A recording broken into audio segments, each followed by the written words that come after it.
Say, Mary, are you going to take up the full hour? I can try not to, ideally.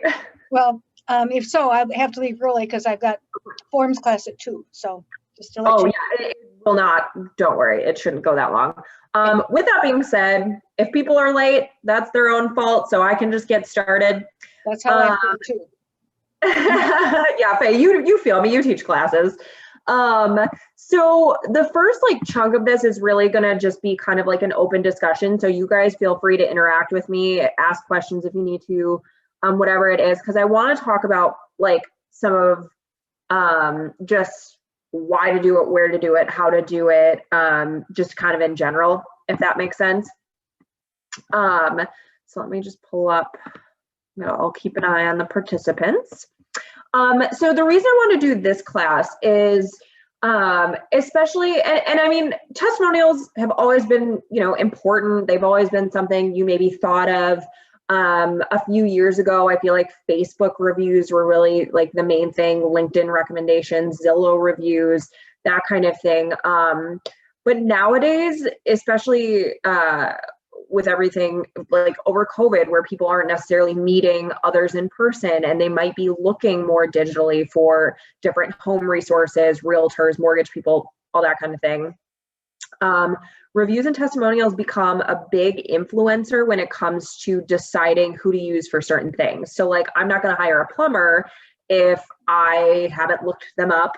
I'm not going to hire a repairman. It's the same concept, especially in service industries where you just want sort of that peace of mind that other people have had a positive experience. So personally speaking, I'm huge on reviews, and a lot of other people are too. And they want to hear from, real customers, real people who have interacted with you, whether it's buy side, sell side, whatever it is.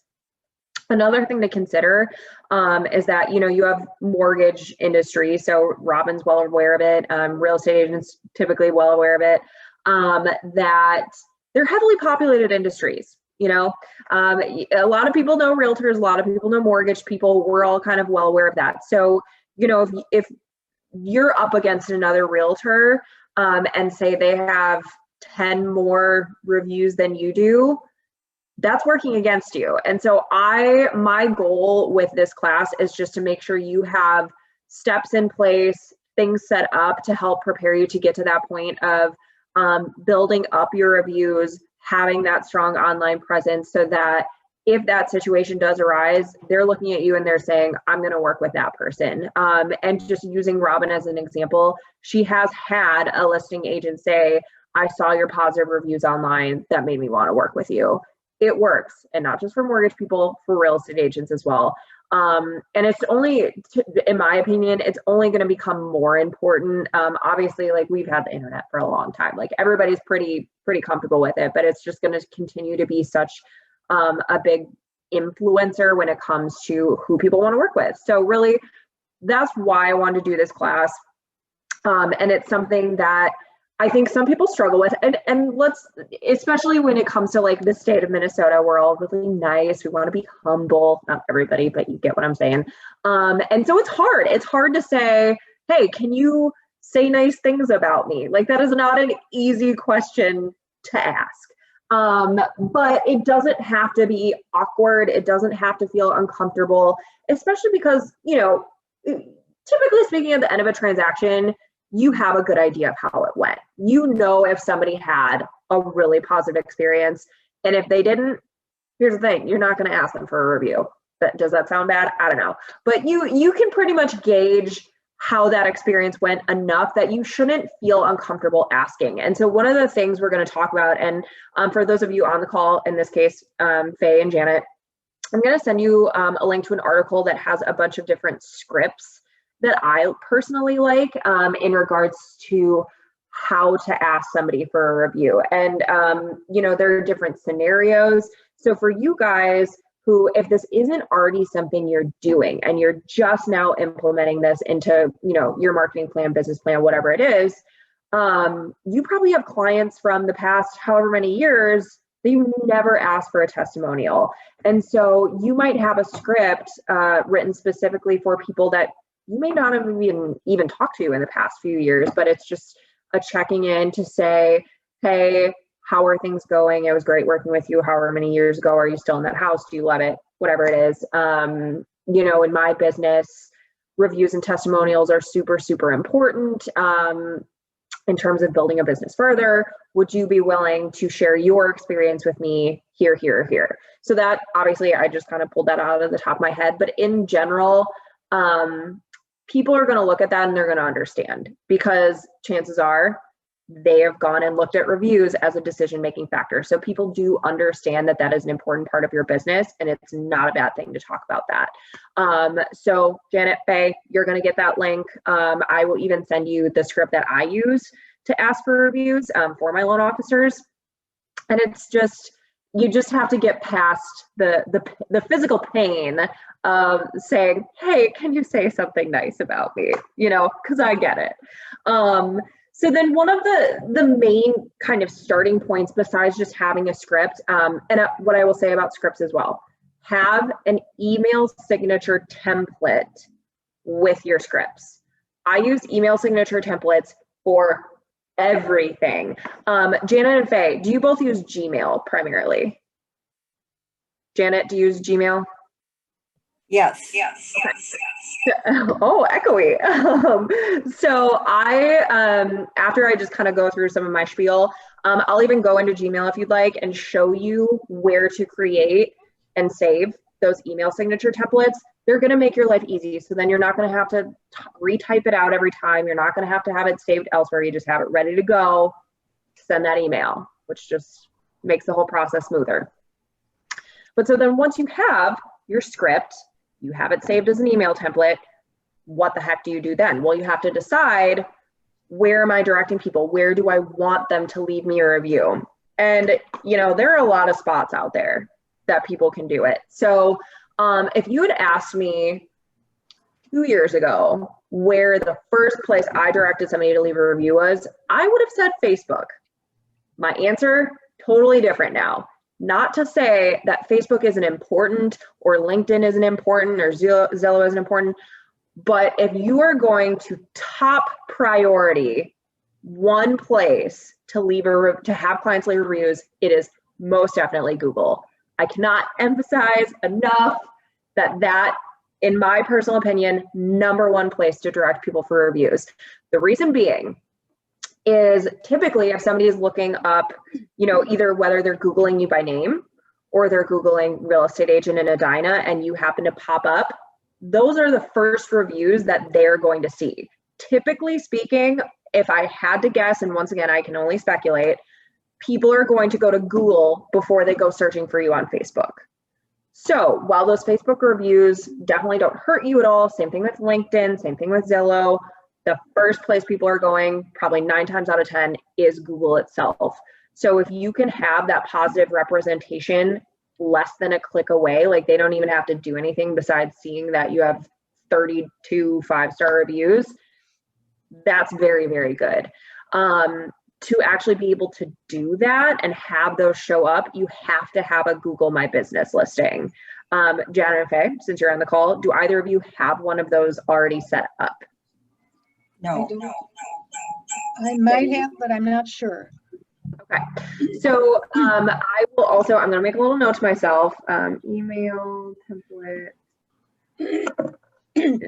GMB. So those are 2 of the things that I'm gonna manually show you once, you know, we go through a few more things, but a Google My Business, while this isn't a class about Google My Business, I cannot emphasize enough how important it is, how wonderful it is. It does not hurt you. It can only benefit you, in my personal opinion. And there's so much you can do with it. But the main reason people set that up is for Google reviews. That's probably, I mean, that's where I look at reviews first and foremost for pretty much everything. And Google makes it pretty easy to ask people for reviews, to comment back in regards to their reviews, and also do a lot more with that. So I have taught a class on Google My Business in the past.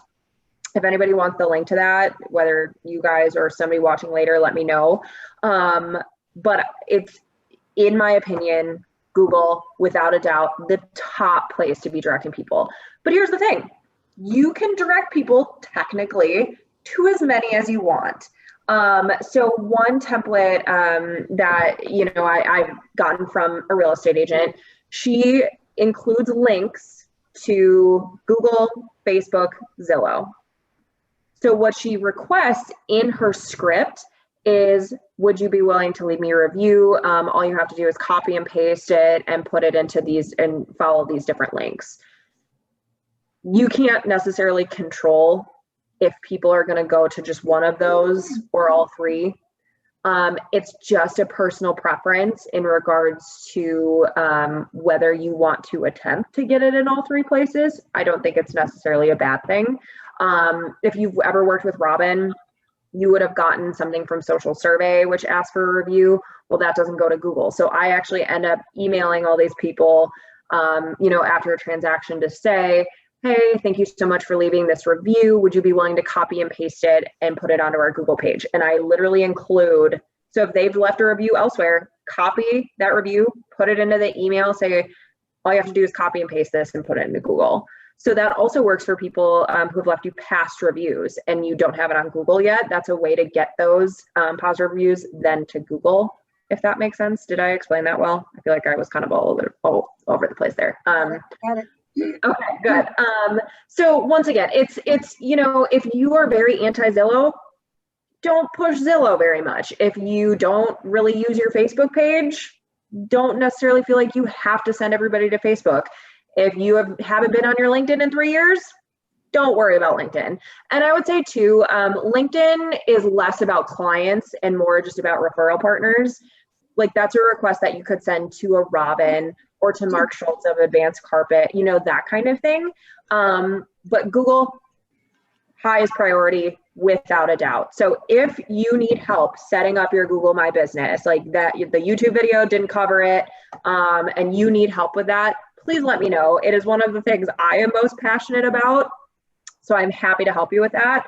And then once you've decided which directions you want to take people in terms of leaving the review, making sure you're including the link to that source in the email script itself. You want to make it as easy as possible for people to just be taken directly to that review form, if that makes sense.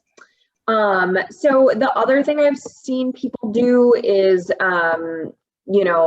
ask for it in one place and then 6 months later do the kind of like copy and paste and then ask for them to put that into another source. I don't really love that idea because it's kind of doubling the work for you. I just know people have done it. But I would say figure out your top priorities. And then something to note as well is that if you use command websites, they do have testimonials that people can leave. You don't even need to direct people there. You can manually enter those yourself. So don't be including your command website in that list. Just do it yourself. Give them one less place to have to leave a review because you can manually enter them. So make other people's lives easier. Do it yourself. So when it comes to writing the script, and I can include these in my follow-up email as well, is possibly asking specific questions, like questions that can help them, because it's not always easy to write a testimonial. So if you can kind of guide people in what they could talk about. So, what made you choose me as your real estate agent? What's the best thing I did to help you buy or sell your home? How did I meet your need for, I don't know, marketing, whatever it is. But asking those questions can help kind of stir up some inspiration for people if they are struggling to write a review. So I'll include some of those common questions that you could include in that script as well. And then once you have your scripts ready, you've decided where you're going to direct people to leave those reviews. The next thing you want to do is showcase them. So this is another thing. It's hard to ask for reviews. In my opinion, it's almost even harder to share them because I know some people don't want to come across as braggy. But let me tell you, the people who follow you on your social media accounts or are friends with you on Facebook or care about your business, they want to see you succeed They love seeing that people, care about you, like you as much as they do. So don't be afraid to share the positive reviews that you're getting from clients on social media. And there are a few different ways to do it. So, if you are on Facebook or even Instagram, Facebook and Instagram work for this, create a couple templates in Canva. That's what I do. So I have, like 5 layouts that I like, and I'll just paste the review, change the name, download those, and I just use the same templates over and over again. I have a couple different ones. You could keep it super simple and just have one testimonial template that you love. And what I recommend to people all the time is Googling, testimonial Instagram post and seeing what other people have designed to give you inspiration. Don't plagiarize it, but it's just a good way of kind of getting an idea for what, visually that you like, how other people format things. If design isn't necessarily your strong suit, Canva has a bajillion templates, like quote templates, that all you would have to do is, once again, paste the verbiage you want in there. But I cannot emphasize enough that having your template or few templates just ready to go makes your life so easy. And then from there, it's deciding, okay, how often am I going to post this? I know some people who do once a week. They have it Testimonial Tuesday. If that feels too much for you, start with once a month.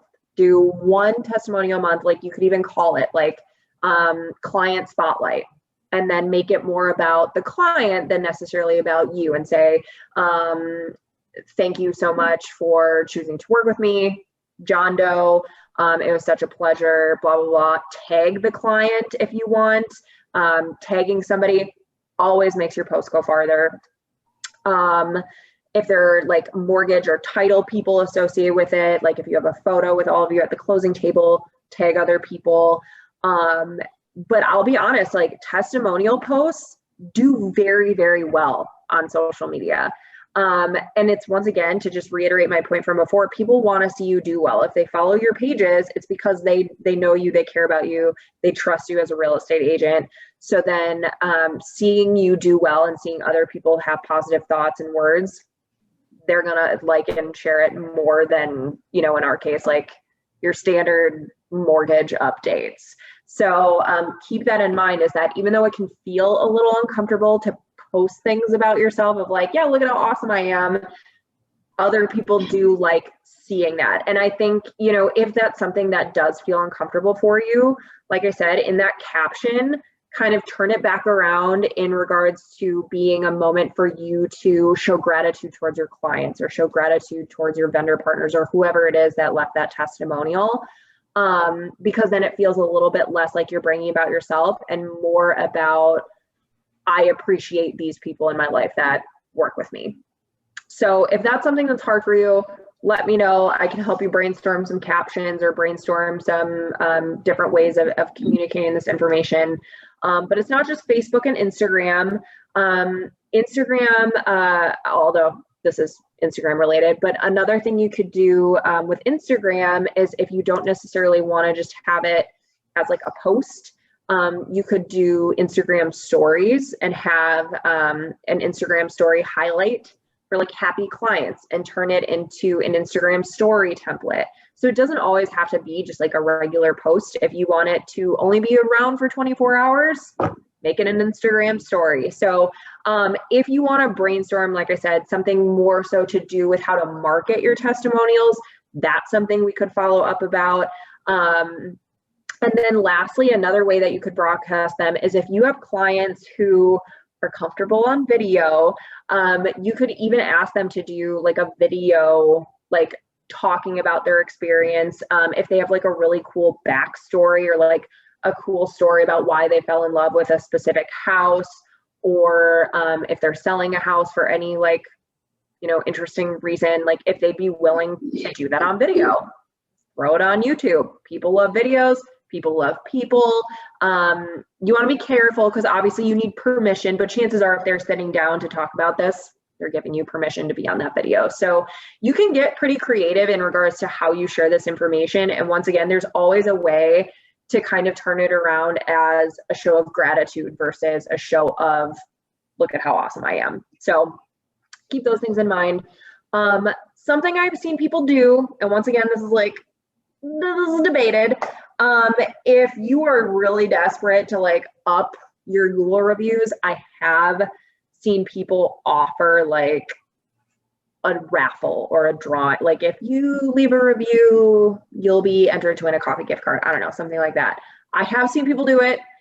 I don't necessarily think you have to do it. But I mean, if you really want to, you can. I'm just throwing it out there that people have done it.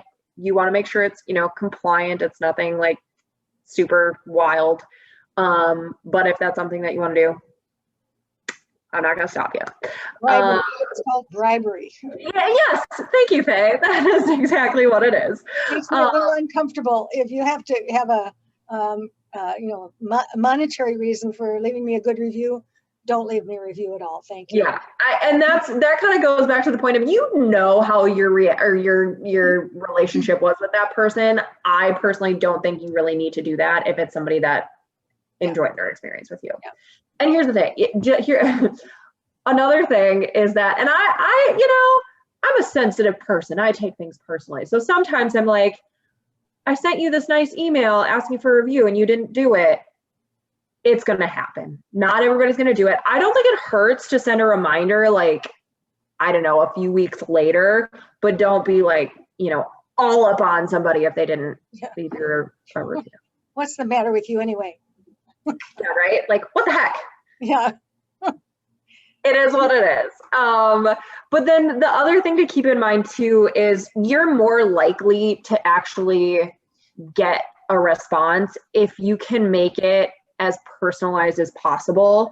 So, even when you're asking for that review, use that as an opportunity. Like sometimes I recommend waiting like, I don't know, a week or two until after the transaction, because then it gives you a reason to check in with somebody. You can say, hey, how did the move go? Or like bring in some personal, you've been working with them for a while. Like there is some personal element that you can bring into that. You can always start with a basic script, like that's what we do, but then at the beginning, you jazz it up, you tie it into them somehow, some way, and it's gonna feel less like a ploy and more of like I genuinely care about you and care about how your experience was. So if you can take 30 seconds to personalize each message to somebody, you are gonna see that difference because it's going to feel not just like a standard template that somebody sent to you.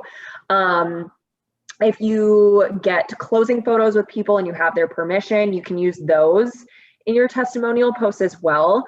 And once again, just making it a little more personalized. But yeah, I think people aren't dumb. Like I think typically you can tell when something has been mass sent. So anything that you can do to just make it feel a little more from the heart, it's only going to help you. There are tools out there that can help you kind of sort of how like the KWLS works, like syndicate sites. Like we use Social Survey.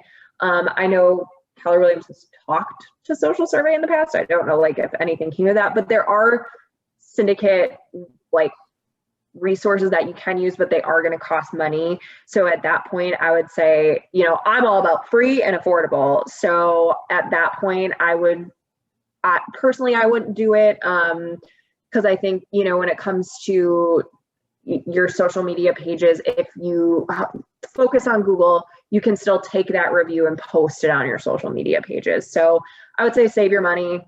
If there ends up being a free option sometime, take advantage of it.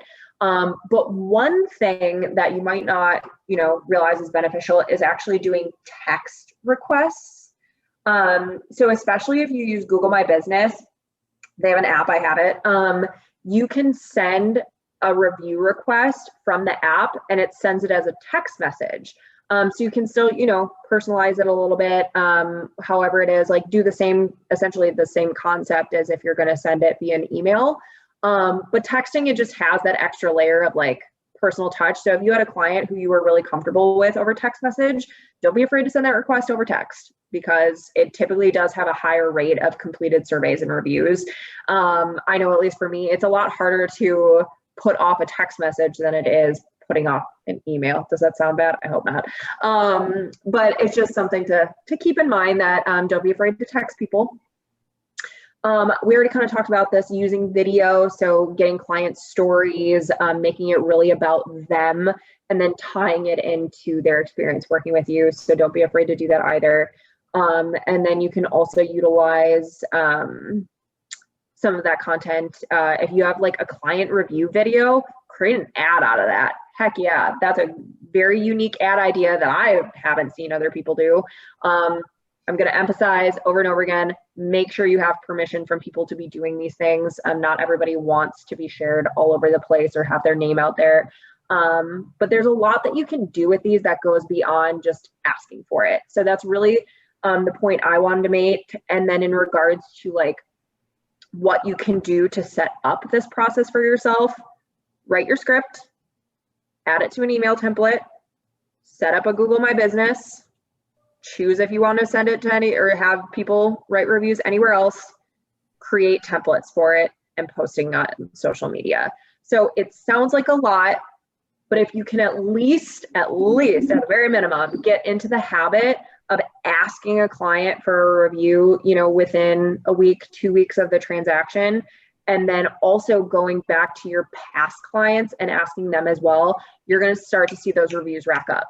And the benefit, especially of having those on Google, once again, is that, you know, the more reviews you have, the more people are seeing your profile, all those different things.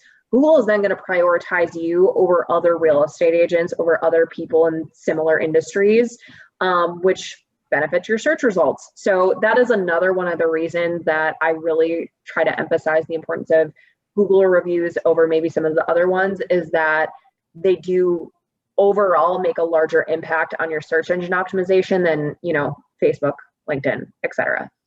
So Mary, when they leave a review for a Google review, how do their names show up? However they have their Google account set up. So Okay. if, like, I'm actually gonna go look at Robbins real quick, because I believe it is first and last name, Okay. but they should be able to edit that if they want. Okay, because lots of times I see reviews that have, you know, like Mary Kay, K-A-D, you know, and I, Yep. so they can make that change if they wish. They should be able to. I'm looking at Robin's, and hers are all first and last name, because I think it does default to like how you have your Google account set up. So, I mean, that's something to consider, is that only people with a Google account can leave a review, but typically speaking, I don't know a single person that doesn't have some sort of Google account. But right, yeah. Yeah, I think those, I think what you're referring to, so like, you know, when we'll post a testimonial post ourselves, or like when they come from Social Survey, some of those syndicate sites, they only ask or will only broadcast an initial. So it's more so on the marketing side that like, we won't necessarily put the full name, because we want to keep our clients' privacy. But when they're manually doing that review, it's essentially them giving their permission for their name to be out there. So I would say you do see that more in marketing your testimonials than necessarily like gathering them, if that makes sense. Right. Okay. Thank you. Yep. So that's kind of the overall in regards to like why testimonials are important, how to utilize them. Before I go into showing you guys a couple things, any other questions on why to be doing it, what to be doing with it? I'm good. I have a question. Okay, go ahead. I don't know why my phone is doing this. Faye, do you want to try muting yourself too, and we can both be muted and see if that works?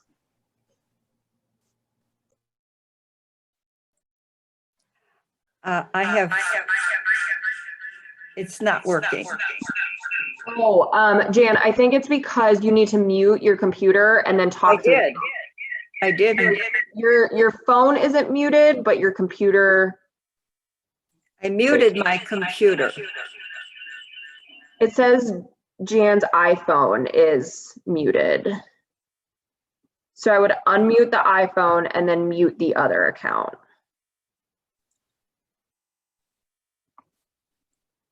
I can't. Okay, let me.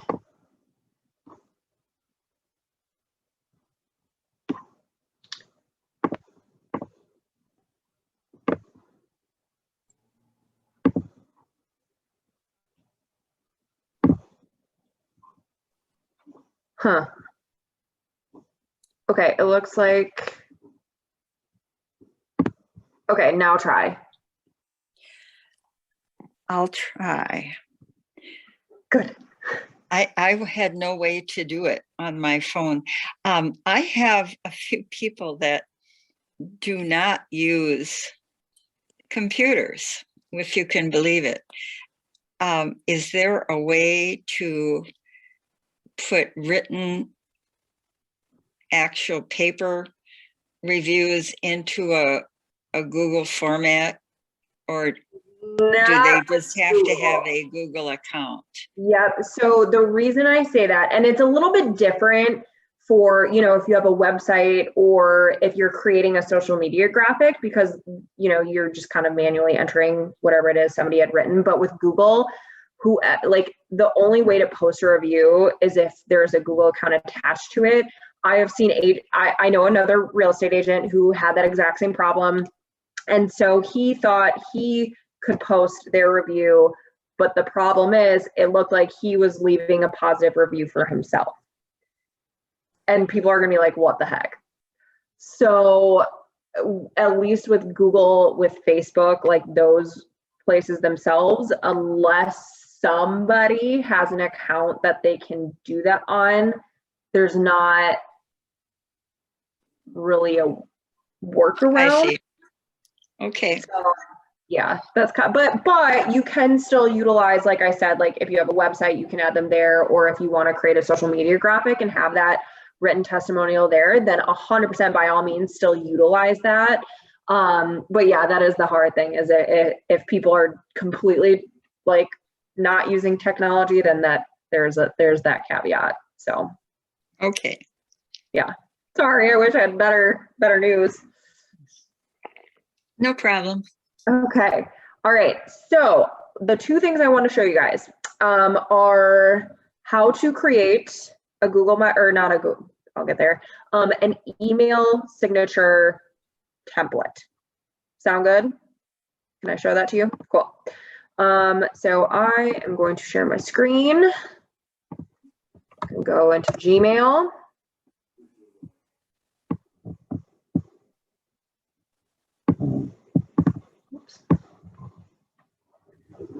Those over here. So you're going to want to go into your settings once this decides to load. So that's this little cog right up here. You can see all my orders from Target.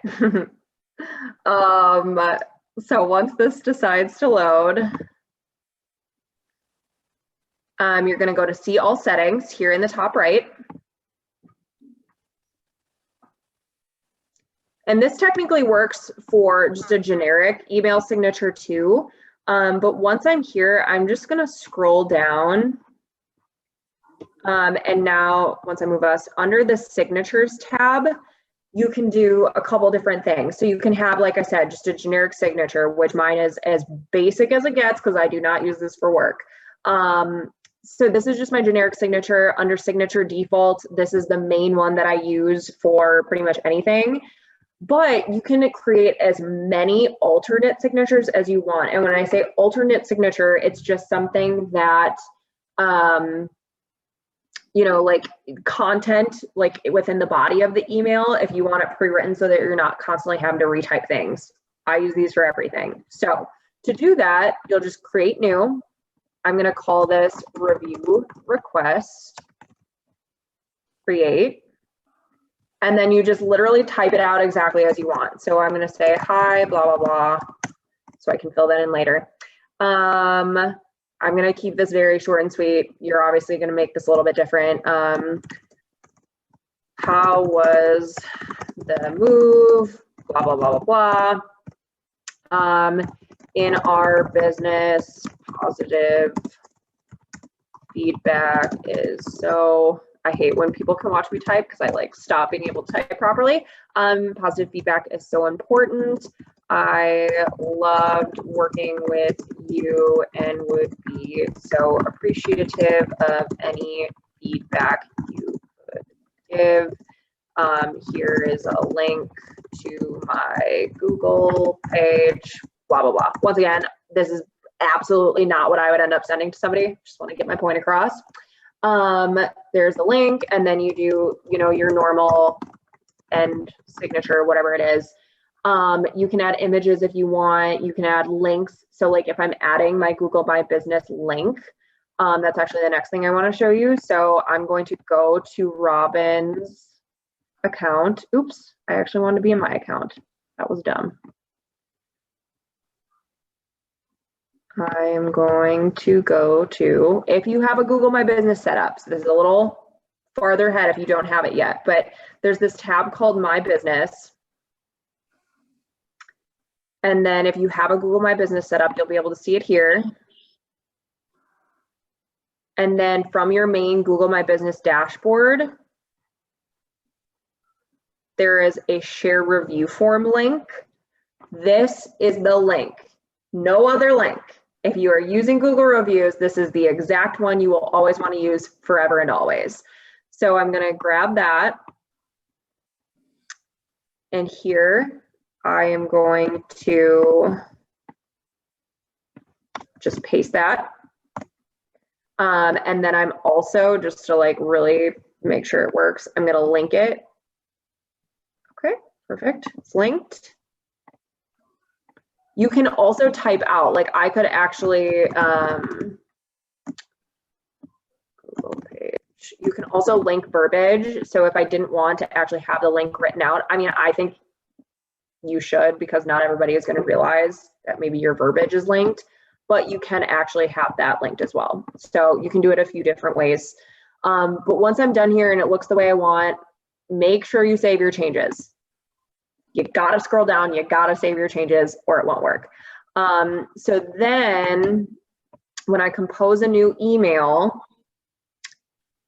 when you're in this email, there is this little pen and it says insert signature.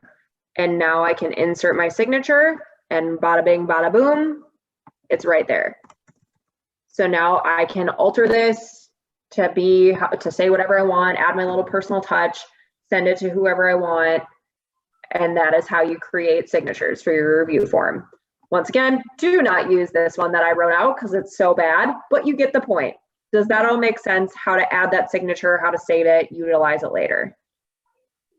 Okay, so then I already kind of talked about Google My Business a little bit, but yeah, this review link, so important.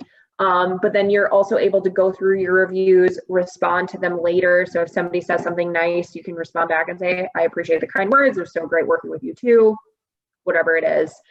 But if you don't have a Google My Business set up yet, that is what I'm going to emphasize, that either watch the video on the Office YouTube page or reach out to me and I'm more than happy to walk you through it because I truly think it is one of the most valuable things you can do for your business. So I don't say that lightly. I genuinely think that. So those are two of the things that I just want to make sure you are aware of when it comes to your reviews. Any other questions on that? You should, if you aren't already doing all these things, hopefully have a few things on your to-do list in regards to getting your processes in place for asking, sharing, posting, all that good stuff. If anything comes up that you want help with, you know who to talk to. I'm more than happy to help you with that. So thank you, Janet and Faye, for being on the call. Anybody watching later, you know where how to find me. Have a good day.